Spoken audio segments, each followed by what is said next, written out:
Assalamualaikum warahmatullahi wabarakatuh. Waalaikumsalam warahmatullahi wabarakatuh.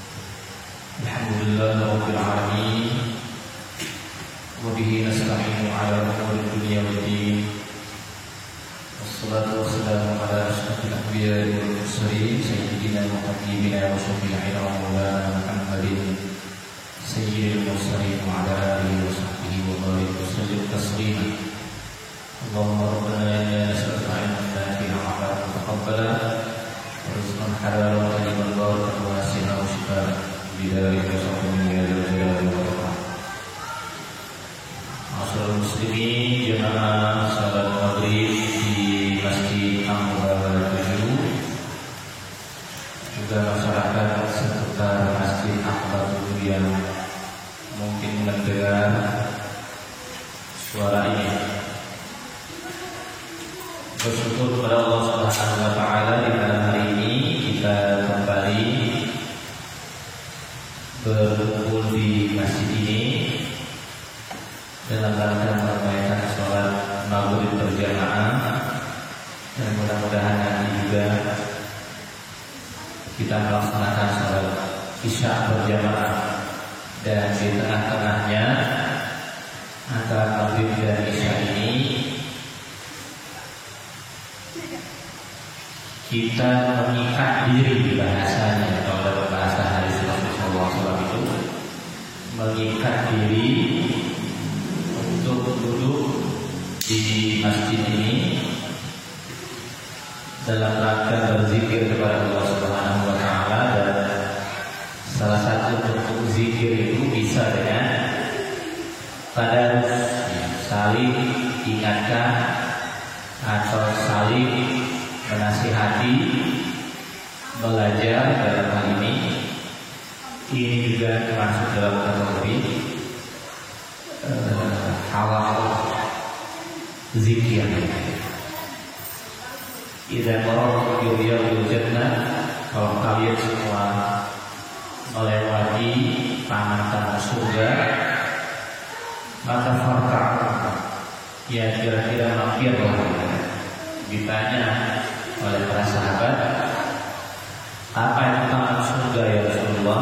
Beliau menjawab, hilatul zikr, halaqah, kelompok-kelompok zikir.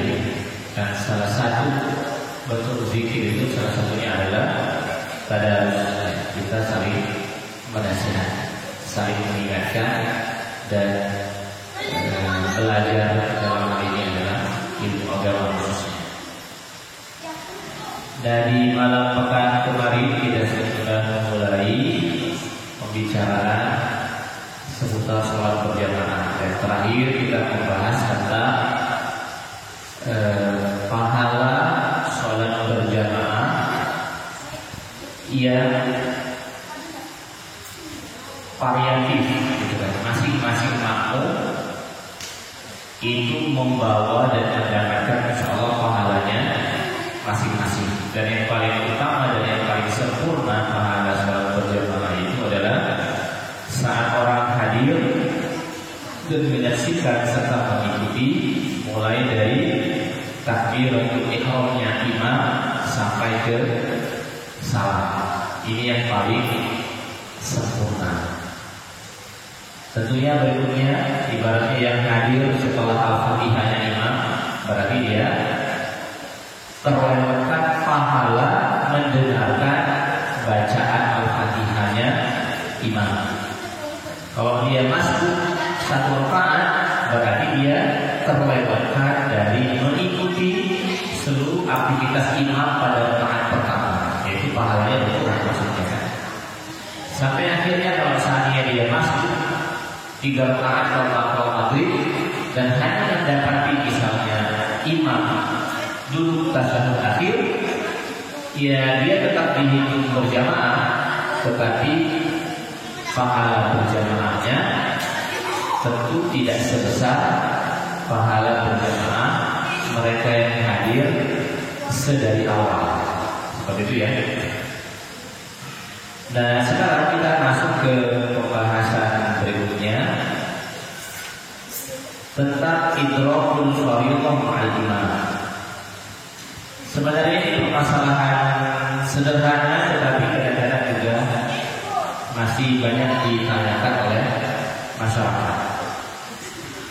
Kapan seorang makmum itu dianggap mendapatkan bilangan rakaat bersama imam? Nah, jawabannya, ittafaqa a'immatul madzhab ala anna man adraka al-imam raki'an fi ruku'ihi fa innahu yudriku ar-rak'ata ma'al imam wa tusqitu 'anhu al-qira'ata kama bayyana sabiqan bi qouli sallallahu alaihi wasallam man adraka rak'atan min as-salati ma'al imam faqad adraka as-salat. Ini jawabannya. Kata Syekh Muhammad Az-Zuhairi di dalam kitab beliau ini, seluruh ulama sepakat bahwa siapa yang mendapati imam dan imam itu sedang rukuk, jadi siapa yang mendapati imam yang sedang rukuk, maka sesungguhnya orang itu, maksudnya makmum tersebut, sudah mendapatkan rakaat bersama imam. Sedang rukuk ya, sedang rukuk. Siapa yang mendapati imam sedang rukuk, maka dia sudah dianggap mendapatkan rakaat bilangan 1 rakaat. Waktu segitu anhu, dan ukur baginya, bagi orang ini, bagi makmum yang hanya mendapati rukuknya imam ini, ukur baginya al-qira'ata, seluruh bacaan. Jadi bacaan Al-Fatihahnya itu gugur. Jadi kalau dia datang, dia takbiratul ihram Allahu Akbar, setelah itu dia langsung rukuk karena imamnya posisinya sedang rukuk. Nah, maka dalam posisi seperti itu orang ini sudah dianggap mendapatkan 1 rakaat bersama imam. Al-Fatihahnya harus dibaca lagi. Apalagi doa iftitah nggak usah dibaca lagi. Zikir-zikir yang lain nggak usah dibaca lagi. Langsung rukuk saja. Tetapi tetap dimulai dengan takbiratul ihram sebagai pembuka sholat. Pembuka sholat bagi makmum ya. Nah, ma'asyiral muslimin, itu jawabannya. Nah, tinggal lagi ini permasalahan berikutnya ya. Kalau seandainya dia mendapati imam itu sedang rukuk,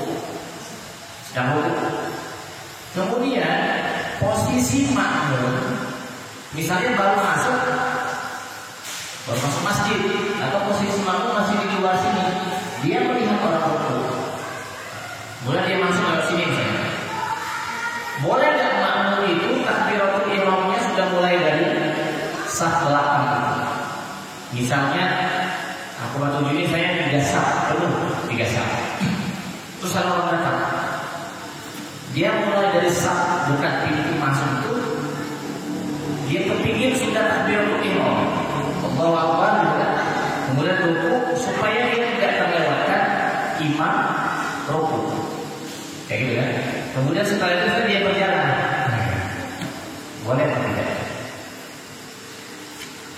Nah,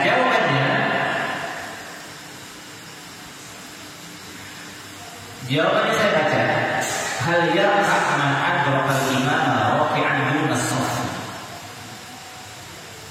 Kalau tadi kan orang sudah masuk shaf, sudah masuk barisan, kemudian dia takbiratul ihram, kemudian dia rukuk dan mendapat imam sudah rukuk, ini selesai, boleh. Tapi kalau sekarang dia belum masuk shaf, dia masih di belakang, belum masuk ke shaf, boleh nggak dia langsung takbiratul ihram untuk kemudian dia rukuk, kemudian ibaratnya dia melangkah selangkah 2 langkah baru dia masuk shaf, karena dia ibaratnya kepingin langsung mendapati imam rukuk. Baik, saya bertanya.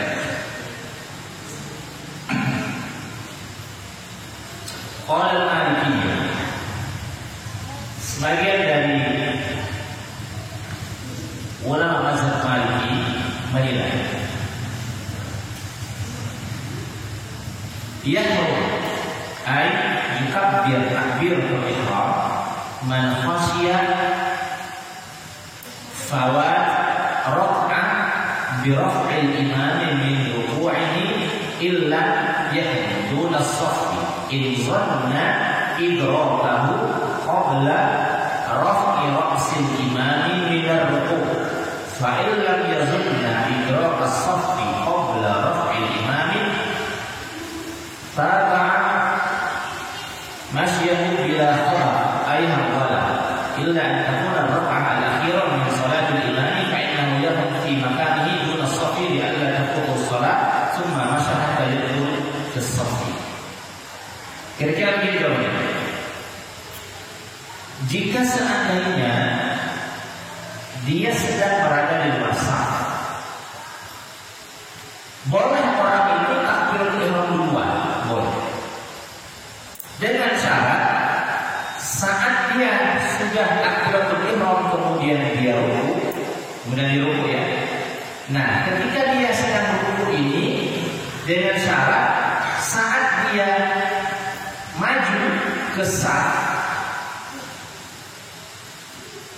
dalam keyakinannya saat dia masuk ke saf ini imam belum mengangkat kepalanya dari ruku menuju tidak, ibaratnya dia ngejar.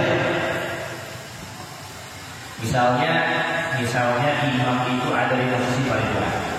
Saya sekarang di luar saf. Ini saf ininya, ini saf terakhir. Saya melihat imam sudah ruku. Akhirnya saya masuk dari masjid. Tiba-tiba saya langsung, oh ini sudah ruku. Allahu Akbar, saya ruku. Saya akan ihram, saya ruku. Nah saat ruku ini saya sambil maju. Kemudian sampai ke saf sini. Kalau seandainya saya sampai ke saf sini, imam belum mengangkat kepalanya, itu boleh. Tapi kalau seandainya saat saya takbiratul ihram dan ruku, belum saya sampai ke sini, imam sudah mengangkat duluan, maka tidak boleh. Dinilai tidak boleh. Ini pertama. Itu kalau rakaat pertama, rakaat kedua. Atau kalau dalam salat isya, rakaat pertama, rakaat kedua, rakaat ketiga. Tapi kalau dia rakaat keempat, kalau dia rakaat keempat, dia tetap boleh takbiratul ihram duluan, kemudian ruku, kemudian setelah itu dia sambil ruku ini dia berjalannya agak cepat supaya dia sampai ke saf. Ini ijtihad namanya. Nanti saya jelaskan kenapa muncul ijtihad seperti ini. Kenapa muncul pendapat yang membolehkan orang takbiratul ihram belumlah dia sampai ke saf dan bahkan dia sudah mengikuti imam ruku. Nah ini pendapat dalam mazhab Maliki atau sebagian dari ulama mazhab Maliki. Berikutnya qala Hanabilah wa ghairuhum min baqiyatil fiqh. Sekarang pendapat para ahli fikih yang lainnya selain dari mazhab Maliki mengatakan la yarfa'una as-saffi illa idza masha wa dakhala fi as-saffi qabla raf'il imam ra'sahu min ar-ruku' illa idza masha wa dakhala fi as-saffi qabla raf'il imam ra'sahu min ar-ruku' aw ya'tiya akhar fayaqifu ma'a. Saudara saya baca la yarfa'una as-saffi illa idza masha wajah al-safi qabla raf'il imam ra'sahu min ar-ruku' aw ya'tiya akhar fayaqifu ma. Oke, yang kedua ini menyebutkan la yarka'u as-safi. Tidak boleh dia ruku sebelum dia masuk ke saf. Tidak boleh dia ruku duluan di luar saf.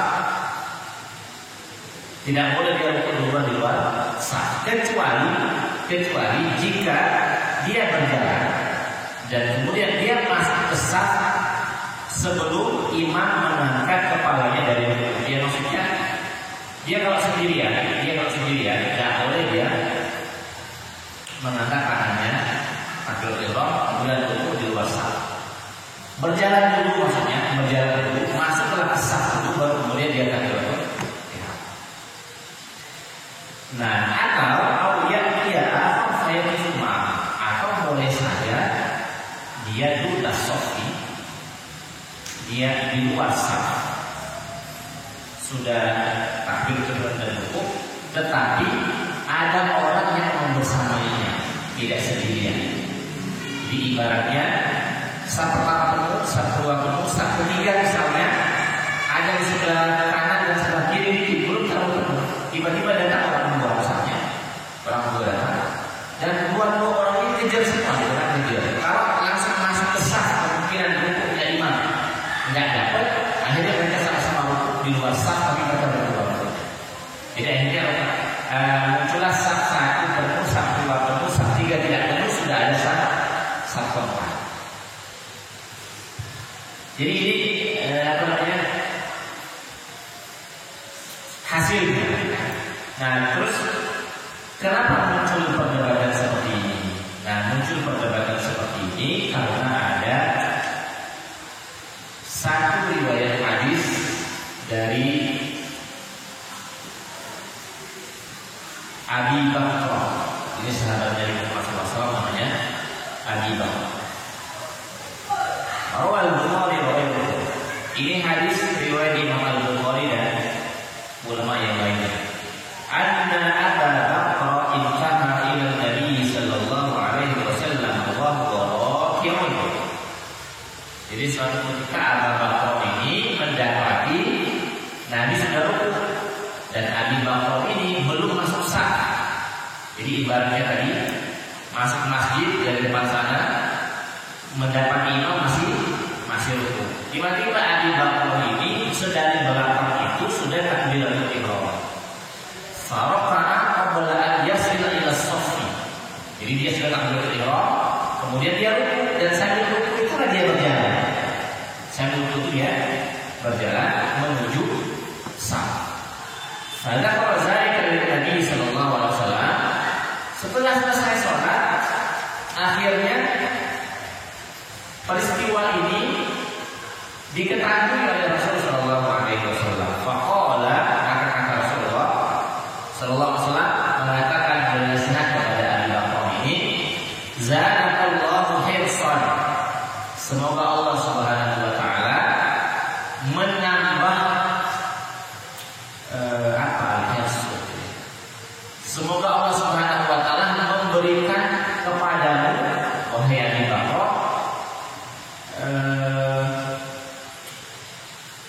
perhatian yang lebih tentang sholat. Maksudnya begitu, wahai Abi Bakr, semoga kau ini diberikan oleh Allah Subhanahu wa taala perhatian yang lebih tentang sholat.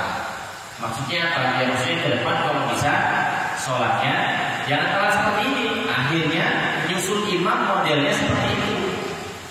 Nah, tetapi apakah Rasul menyuruh Abi Bakr mengulang sholatnya? Ternyata tidak. Rasul malah mengatakan wala tu'id. Jadi Rasul mengatakan wala tu'id dan jangan kamu ulangi lagi. Jadi jangan diulangi lagi, takbiratul ihram dulu, rukuk, sambil rukuk baru masuk ke saf. Jangan diulangi lagi. Nah, menafsirkan hadis inilah nanti tafsirannya khilafiyah di antara para ulama dalam menafsirkan. Yang jelas di hadis ini Rasulullah SAW tidak menyuruh Abi Bakr mengulang sholatnya. Nah, dengan demikian sholatnya dianggap sah. Nah, sholatnya dianggap sah. Penafsirannya juga ditafsirkan sholatnya dianggap sah. Kemungkinan Abi Bakr ini saat rukuk mengejar imam ini, kemudian dia sudah sampai sah sebelum tidak. Itu tafsiran yang lainnya. Sehingga dari Malikiyah, dari sebagian ulama Malikiyah itu membolehkan orang sudah takbiratul ihram dan sudah rukuk duluan untuk mengejar imam, asalkan saat dia rukuk kemudian setelah itu dia berjalan dan dia sampai kepada saf, imam baru mengangkat kepalanya. Kalau enggak, maka enggak boleh. Nanti kalau mayoritas ulama bilangnya tidak boleh. Pasti tidak boleh masuk dulu ke saf. dulu ke saf. Nah ini juga lah yang nantinya menjawab pertanyaan misalnya apakah boleh sholat sendirian di belakang sekali, saat pertama penuh, saat kedua penuh, saat ketiga dan orang lain kecuali sendirian. Disinilah khilafiyahnya juga yang dilakukan. Hadis ini juga lah yang dipakai oleh para ulama untuk menilai apakah sholat orang yang berdiri saf sendirian di belakang sekali sah atau tidak. Ini khilafiyahnya yang dilakukan.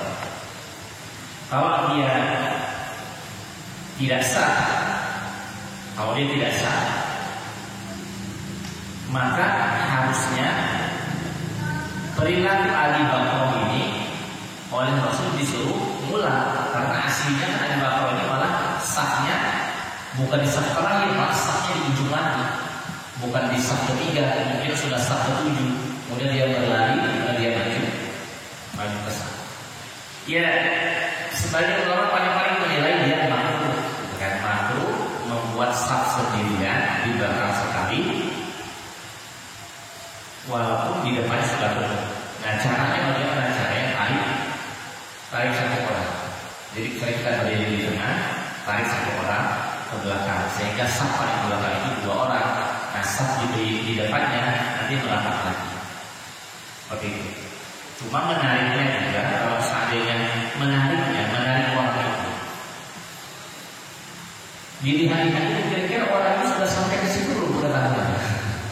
Kalau orang ini kira-kira belum sampai ke sana pengetahuannya, nggak usah ditarik. Kalau menurut saya, nggak jadi masalah sekali itu antum sholat sendirian di belakang sekali. Ya nanti mudah-mudahan sampai pada saatnya sebagian masyarakat tahu harusnya makruh membuat saf sendirian di belakang sekali, minimal orang tua. Tapi kalau yang antum tarik saya ada masalah, atau yang ditarik jamaah waktu itu yang sudah mendengar teori ini tidak ada masalah. Tapi kalau menarik yang lain, saya khawatir ribut. Saya sudah berada di sini. Jadi ditarik saja. Nah ini kalau dalam bahasa guru kita, sebelum berperilaku yang itu benar tapi masih asing dari masyarakat, nanti dulu melakukannya sampai akhirnya masyarakat kira-kira sudah mendapatkan pengetahuan. Jadi dimulai dari teori. Yang kalau dalam budaya belajar kognitif, kalau dalam teori ilmu guru, jadi pemikiran masyarakat itu harus dipenuhi dengan teorinya dulu. Baru mereka akan minimal mereka tidak akan meributkan apa yang kita kerjakan. Tapi kalau dalam masyarakat mereka belum mengetahui pemikiran itu, tiba-tiba mereka melihat kita melakukan itu dan asing bagi mereka, ya khawatirnya di sini nanti akan terjadi hal-hal yang tidak kita inginkan. Nah, tapi sekarang ini alhamdulillah saluran untuk penyebaran ilmu pengetahuan itu semakin banyak, sehingga kemungkinan besar masyarakat kita itu hampir-hampir sudah mendengarkan banyak teori dalam fikih sehari-hari, sehingga masalah asing dan tidak asing itu hampir-hampir sekarang ini sudah tidak ada. Walaupun mungkin di sebagian daerah ada masyarakat yang belum terbiasa seperti itu. Misalnya ngimam sujud tilawah. Bagi masyarakat yang belum tahu dengan teori ini, nanti dulu sujud tilawah bisa nanti disalahkan. Dan sujud tilawah sujud sahwi saja kadang-kadang masih ada yang menyalahkan. Jadi pengalaman saya pribadi di Palembang beberapa Ramadan kemarin lagi, saya salah tarawihnya, entah kurang entah lebih. Akhirnya diingatkan sama Allah. Sebelum salah, saya sudah sahwi. Ketika saya salah, saat saya salah dalam sholat tarawih itu, diingatkan oleh Allah Subhanallah. Akhirnya saya waktu itu kalau nggak salah saya ngantuk. Jadi saya capek dari mana waktu itu akhirnya memang ngantuk. Sehingga saya itu jatuh perkataan yang Subhanallah, saya berdiri lagi. Setelah saya berdiri lagi, kemudian saya melengkapkan rakaat. Setelah itu saya sebelum salam saya sujud sahwi. Nah, oleh makmum di belakang di subhanallah lagi, subhanallah.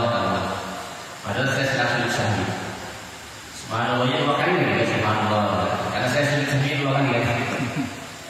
Setelah salat kiri dan sebelum memulai tarawih di rakaat berikutnya, ya saya minta waktu sebentar bahwa ya terima kasih sudah diingatkan.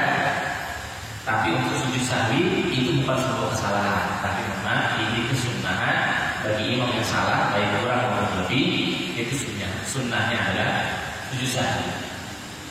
Nah, barulah pada waktu itu ibaratnya sebagai masyarakat yang tadi ibaratnya belum mengetahui ya dia baru tahu. Kalau sudah tahu insya Allah tidak dapat menyalahkan. Jadi biasanya penyakitnya ketidaktahuan itu membuat orang gampang menyalahkan, dan itu musuh ketidaktahuan. Nah, jadi saya ulangi, menafsirkan hadis Abi Bakrah yang tadi takbiratul ihram dan langsung ruku, kemudian ketika ruku dia berjalan. Nah, dalam menafsirkan inilah khilafiyah di antara orang. Tetapi kalau kita mau mengikuti petunjuk Rasulullah SAW, zadaqallahu hirsan, maksudnya kalau saya kepingin mendapati imam dari awal, ya jangan datang telat, maksudnya gitu. Jangan datang telat. Akhirnya datang telat, nggak maksimal sholatnya, ngejar imam. Nah, permasalahan ngejar imam inilah nanti kita masuk ke selanjutnya. Apakah kita boleh ngejar imam, tergesa-gesa ngejar imam? Boleh? Saya baca saja. Yustahabu liman qasadal jamaah. Sunnah hukumnya bagi orang yang ingin sholat berjamaah an yamshiya ilaiha.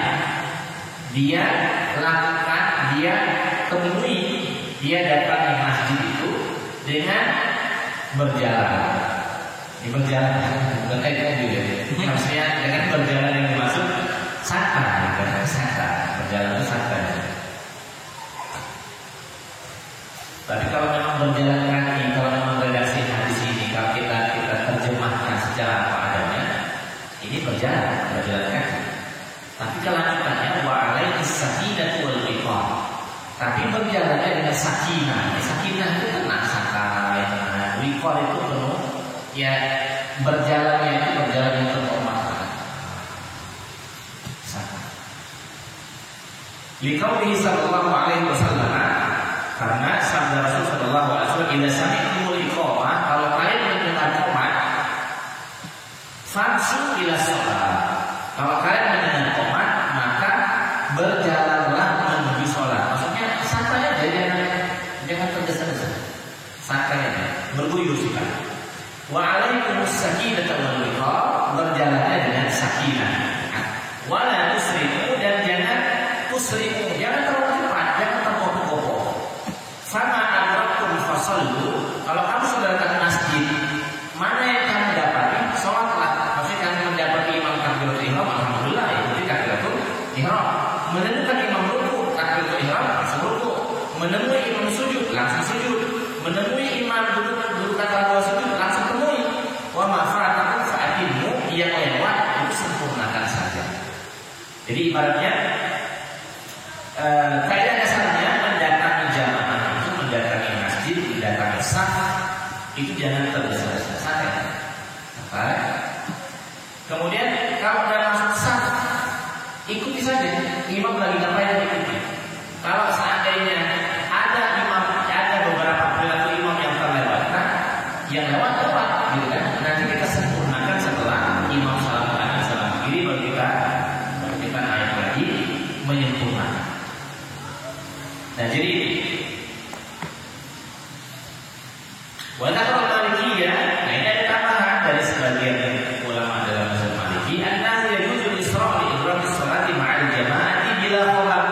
Boleh-boleh saja menurut mereka ini, menurut beliau ini, mendatangi jamaah itu dengan agak cepat, tapi bukan dengan khobar. Khobar itu bila khobar.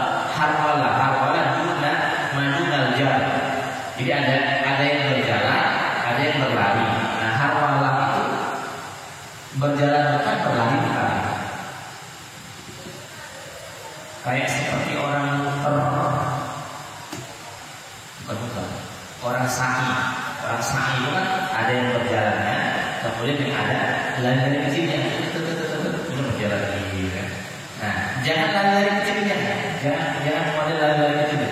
Karena seandainya mau agak cepat, mungkin langkahnya aja, biasanya langkahnya setengah meter, langkahnya semeter, kalau mau kayak gitu. Nah, kenapa diminta untuk sampai saja memasuki saf? Karena di antara hal yang juga harus diperhatikan di dalam sholat itu adalah kekhusyukan. Nah, kekhusyukan itu salah satunya didapat saat kita masuk ke dalam saf, kondisi nafas kita itu normal. Kalau kondisi nafas kita ini terlalu kencang, maksudnya degupan jantung ini terlalu kencang, itu biasanya kos-kosan. Sama juga orang menahan kentut, menahan buang angin, menahan BAB, ya. Jadi walaupun misalnya imamnya Syekh Sudes, jarang-jarang Syekh Sudes datang ke waktu misalnya. Tapi karena posisi kita mau BAB atau menahan kencing, tetap bagusnya keluar dari saf, ambil duduk atau kencing juga duduk, masuk lagi. Ternyata menemui Syekh Sudes sudah ibaratnya duduk tasawuf akhir. Nah, jadi masalah Allah Akbar tasawuf akhir. Mana yang dapat alhamdulillah, yang kurang, yang terlewatkan kita sempurna. Jadi ini yang dimaksudkan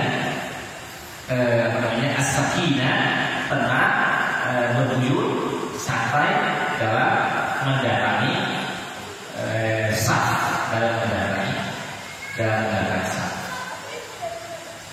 Ya, sekali lagi kalau kita mau mengamalkan doanya Rasul kepada Abi Bakar, zadallahu khairan. Wahai Abi Bakar, semoga Allah memberikan perhatian yang lebih kepada tentang sholat. Ya, ibaratnya kalau kita mau sekolah saja, supaya tidak telat sekolah, itu kan anak-anak sudah harus dibangunkan jam 5. Bayangkan masuknya jam 7, jam 5 sudah dibangunkan, ada space waktu 2 jam. Dan kalau masih telat, jadi kan?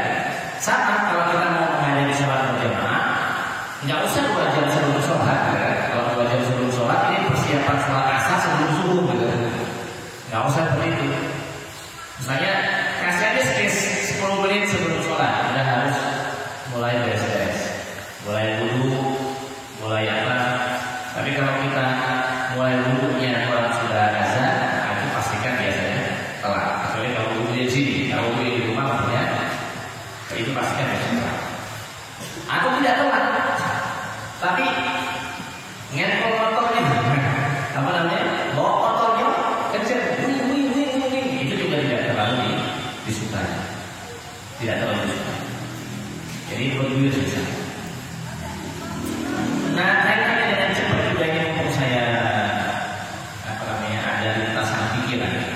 Kadang-kadang menemukan di sebagian masyarakat kita itu orang kalau mau menguburkan jenazahnya, itu kan cepat ya, gitu kan, baik motor maupun mobil. Nah, dalam penilaian saya pribadi, boleh dikoreksi kalau salah. Saya termasuk orang yang kurang sepakat tentang hal ini. Memang ada hadis Rasul Sallallahu Alaihi Wasallam yang memerintahkan untuk menyegerakan asli mobil jenazah ini. Bersegeralah, cepat-cepatlah menguburkan jenazah. Cuma dalam tafsiran hadis itu yang dimaksud dengan cepat itu bukan cepat membawanya, bukan bukan itu. Yang dimaksud dengan cepat di sini adalah kalau bisa dikuburkan hari itu, jangan ditunda esok hari. Itu yang dimaksud dengan cepat.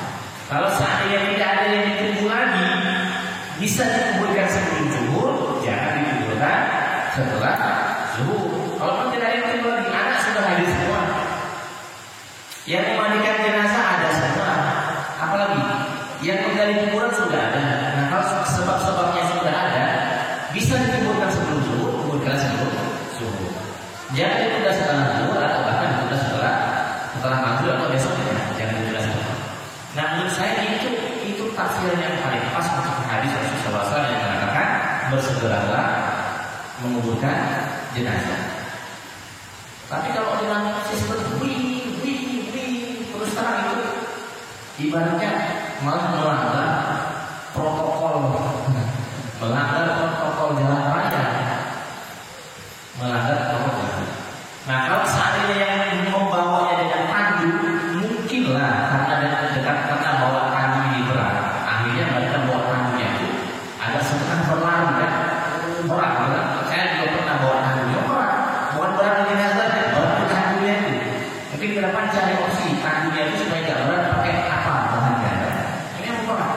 Sehingga kalau ngangkatnya berduyun, kasihan dari yang bawa, akhirnya memang harus bersegera. Tapi kalau ngangkat jenazahnya dengan mobil ambulans atau macam jenazah, ya saya pikir standar aja.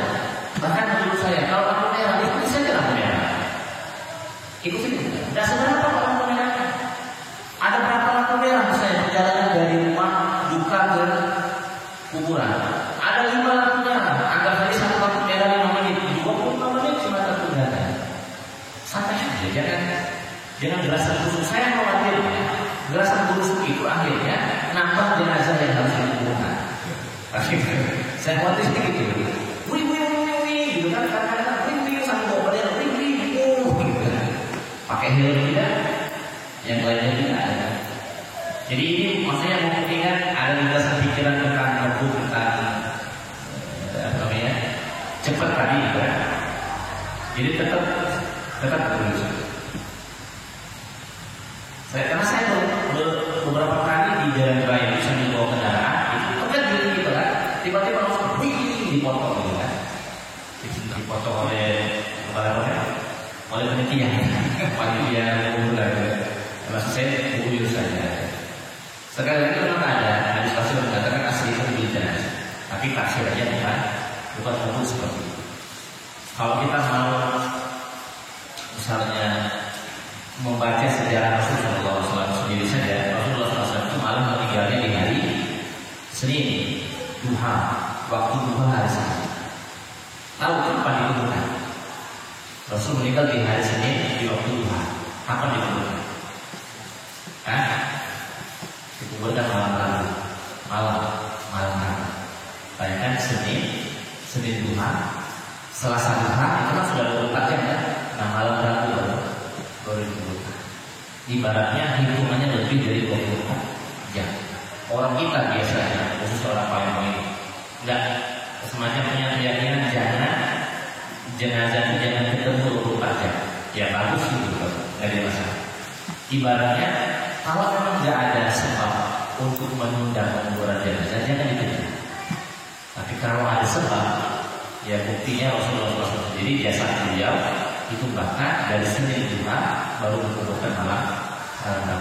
Dan ini juga menjawab pertanyaan apakah boleh menguburkan jenazah di malam hari. Jawabannya boleh, karena jenazah Rasul sendiri dikuburkan di malam hari.